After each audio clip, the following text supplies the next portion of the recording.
quand Julien emménage dans son nouvel appartement. Il croit avoir trouvé un endroit paisible. L'immeuble est ancien, plein de charme, et surtout incroyablement silencieux. Le propriétaire lui explique que l'appartement, juste derrière le sien, est vide depuis des années. Julien adore le calme. Il ne se doute pas que ce calme va lui parler. À 3h14 exactement, Julien se réveille en sursaut. Il ne sait pas pourquoi, jusqu'à ce qu'il l'entende, une voix. Une voix venant du mur mitoyen, là où se trouve l'appartement supposément vide. La voix dit « J'ai marché très longtemps ». Mais il n'y avait pas de porte. Puis, juste les murs partout. Julien colle sa main contre le mur. Il est glacial. Le lendemain, Julien demande au propriétaire si quelqu'un vit derrière le mur. Réponse à non, cet appartement n'est fermé depuis longtemps. En passant devant, Julien remarque une épaisse couche de poussière sur la porte. Impossible que quelqu'un n'y vive. Deuxième nuit, à 3h14, la voix revient. Cette fois, elle semble pressée, ils m'ont enfermé. Je n'ai pas vu la lumière depuis longtemps. Julien frappe doucement sur le mur. Silence. Puis la voix murmure, ne frappe pas, il pourrait entendre. Julien s'écarte, paralysé. Julien explore les archives de la ville. L'immeuble date de 1904, ancien pensionnat réquisitionné pendant la guerre. En 1972, un article parle d'un incident ayant conduit à condamner une partie du premier étage, aucun détail n'est donné. Julien trouve alors un plan d'origine. Et découvre une horreur, cet appartement n'a jamais été un appartement. C'était un couloir technique, muré, sans porte, sans fenêtre. Troisième nuit, à 3h14, la voix ne parle pas, elle rit. Un rire glissant, prolongé, presque joyeux. Puis elle dit, je suis presque de l'autre côté. Julien recule jusqu'à l'autre extrémité de la pièce. Si cette histoire vous intrigue, abonnez-vous maintenant. Attendez de savoir ce qui vit réellement derrière la cloison. Des objets commencent à se déplacer seuls. Une chaise, un tapis, une table, tous orientés lentement vers la cloison.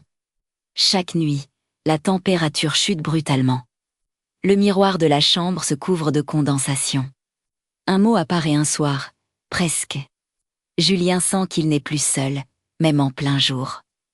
Un soir, un bruit s'écrésonne, un grattement lent, précis. Julien colle l'oreille au mur, le plâtre vibre. Une voix souffle, je te vois.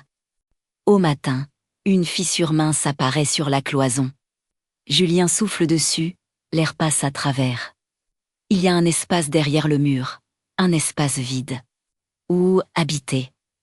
Julien demande des explications à la gardienne. Elle pâlit en l'écoutant, elle dit, ce n'est pas quelqu'un. C'est ce qu'il en reste. Julien demande et de quoi? Elle répond, d'un homme qu'on a muré vivant en 1971. On pensait qu'il était mort mais les bruits ont continué. Puis un jour, ça a changé, ce n'était plus humain. La nuit suivante, la fissure triple de taille. Une lueur blanchâtre s'en échappe, une odeur rance envahit la pièce.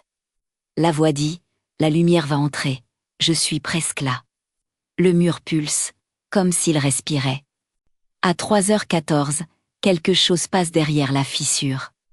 Une main allongée, grise, déformée. Les doigts se glissent lentement sur le mur, puis un œil apparaît. Immense, disproportionné, humain mais distordu, il regarde Julien avec une intensité impossible. La voix dit, « Enfin, je peux te voir ». Julien hurle, et se précipite hors de l'appartement. Il dévale les escaliers en appelant de l'aide. Quand il revient avec la gardienne une minute plus tard, le mur est intact. Aucun trou, aucune fissure, rien. En partant définitivement, Julien laisse son téléphone enregistré près du mur. Le lendemain, il écoute l'audio. On y entend un frottement humide, puis un souffle. Puis cette phrase, « Tu peux partir, Julien ». La cloison s'ouvrira pour quelqu'un d'autre. Un rire termine l'enregistrement. Julien ne retournera jamais dans cet immeuble. L'appartement reste officiellement vide. Mais certains nouveaux locataires affirment entendre des bruits dans le mur. toujours à la même heure. Toujours la même phrase, je suis presque de l'autre côté. Si cette minute de l'ombre vous a glacé le sang, likez la vidéo et abonnez-vous. Demain, une nouvelle histoire vous attend, peut-être juste derrière votre mur.